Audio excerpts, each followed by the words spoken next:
Hello again, and welcome back to the channel. This is Michael from TOEFLresources.com, and today's sample essay is a little bit different than what I've shown you so far. Today, instead of showing you one of my essays, which is supposed to be a perfect essay, I want to show you a less than perfect essay. This essay came from a student of mine a couple days ago, and I would say it would score about 20 points. That's not great. 20 points is lower than most of my students want to get. They're usually looking for, 25, 26 points. Some of them want a perfect score. But I think by showing you an essay that is lower scoring and an essay that is full of mistakes, I can help you to identify the mistakes that you are making in your work. Maybe if your score isn't good enough, you're making some of the same mistakes that this student made. And the cool thing about this student is not only has she given me permission to put this essay on YouTube, but she's given me permission to put all of her future essays on YouTube. So if you watch this series of videos, you might be able to grow along with her.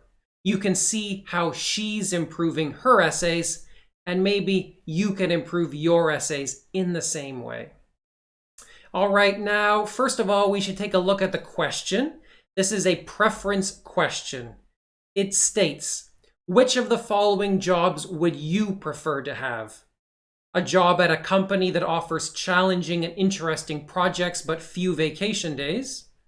Or a job at a company that does not challenge you but offers a lot of vacation days? And of course, it ends with the standard use details and examples to support your choice. An effective essay is usually at least 300 words long. Now, let's start with this student's introduction. Now, a couple things stand out to me that are problematic in this introduction. First of all, she didn't include a background hook. Now, I always state that you should not begin your essay by immediately stating your thesis. Do not start by stating your preference. You need to instead start by introducing the general topic of the essay. She didn't do that. She just started by stating her thesis right away. That's problematic. You can see I left this comment for the student. I asked her to follow the template for introductions found in my guide. I linked to the guide, and I specifically mentioned that she forgot to include a background hook. A couple other things stand out here. Her thesis itself is too long and too complicated. As I wrote in my comment here, it's a somewhat weak thesis statement. She doesn't need to actually state both possible choices. So she begins the thesis by saying, if I were to choose between X and Y, I would choose X. Don't even bother mentioning Y. You don't need to do that.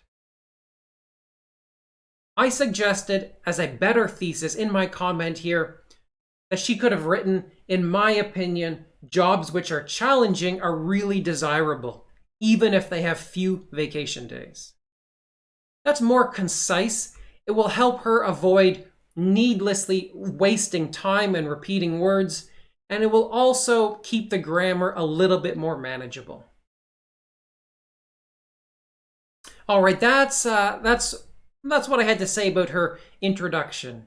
She has a few grammar mistakes, including a really sloppy one where she wrote easy instead of an easy. That's also going to reduce her score, but I don't really have time to talk about all the grammar mistakes in this particular essay. Another thing I will mention here, again, she ended with a nice transition, just like I asked for in the template, but she did say, I feel this way for 3 reasons. As I'm going to mention later, you can only really mention 2 reasons in an independent essay. We'll talk about that in a minute. All right, getting to her first body paragraph. Now, she started with a topic sentence, and it begins with first. I really like that. So, on a basic level, that's a good topic sentence. First, I want to be where I can improve myself. Well, there's a couple things I didn't like here. First of all, I don't like to see students write about I and me and my in a topic sentence. Instead, I like to see we. Write about all of us, we and our and us. Secondly, I want a more direct connection to the thesis. You can refer more closely to the thesis in the topic sentence. So I suggested that she change this to, first, we can improve ourselves a lot by taking on challenging jobs. So I didn't write I can improve myself. I wrote we can improve ourselves. And I made a reference to challenging jobs. Keep in mind the topic sentence is meant to summarize the whole argument made in the body paragraph, so you should be specific. The paragraph is going to be about challenging jobs, so mention that here in the topic sentence. Okay, so she continued. And then she wrote some nice explanatory sentences. She explained what she meant, and her grammar was pretty good here. She made a few mistakes. She wrote not just a mean of making money. She should have written a means of making money. And pushing myself to be a better employee. She forgot the article but the grammar's pretty good. Grammar's pretty good. And then she used a transitional phrase, therefore. Ooh, that she's been paying attention to my videos because I'm always talking about that. And then she ended the body paragraph by summarizing the argument one more time, which is pretty good. That's something I generally teach. I like to see it sometimes. But what's missing? What's missing is a personal example. She needs to include a personal example in each body paragraph. Without that, her body paragraph is just too short and it's not properly developed. Like, look at the question. It says use details and examples to support your choice. She didn't use any examples. So I need to see a personal example. And again, in my comment, I ask her to check out the templates in that guide I linked to already, and it'll show her how to include a personal example. Basically, if our topic sentence says we can improve ourselves by taking on challenging jobs, she needs to write a personal example, 3 or 4 or 5 sentences long, which describes a time that she was in a challenging job and she improved herself.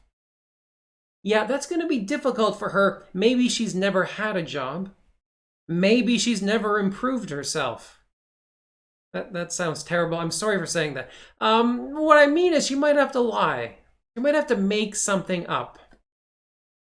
Now, the good thing about doing tons of these practice essays is that you're going to get a lot of practice making stuff up. So that's the biggest problem I have with this body paragraph. Even though the grammar's pretty good, even though she's got a topic sentence, even though she's got a nice transitional phrase, she's lacking that example. So her score is going to be pretty low. That's already pushing her down into the low 20s. Second body paragraph. She starts with a topic sentence again. She uses a transition again. Secondly, working at a creative job gives me more opportunities to work with creative people. Okay, so again, she made a grammar mistake, not a big one. She wrote working for a creative job. Has a little preposition problem, not huge. Not going to cost her a lot. And again, she wrote me instead of us. That's not a big problem, not going to hurt her a lot. But there is one big problem. And this seems kind of off topic to me. The prompt asks about challenging jobs and interesting projects. It doesn't mention anything about creative jobs.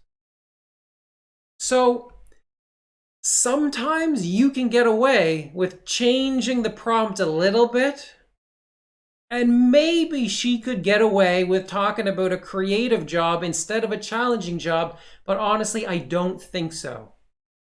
I think this would be flagged as off topic by the grader, and that would result in a very big penalty. In fact, that is probably the biggest penalty you can get. When I get a score report from a student and it says writing 12 points, or it says independent writing 1.0, I know it's almost guaranteed they got flagged as being off topic. Now, if that happened, probably the whole essay was off topic. But if you've got one body paragraph that's off topic, that's going to be a big penalty as well. And I think that's another thing pushing this student down to a low score. Now, the rest of the paragraph, pretty good. I mean, in terms of, grammar and structure, I corrected a few mistakes. She misused an idiom. She said, help me think out of box. Clearly the idiom is out of the box. She used lessons of life instead of the common collocation life lessons. But she expressed her idea pretty well. However, once again, she left out a personal example. And as a result of leaving out that personal example, the entire paragraph is just 3 sentences long.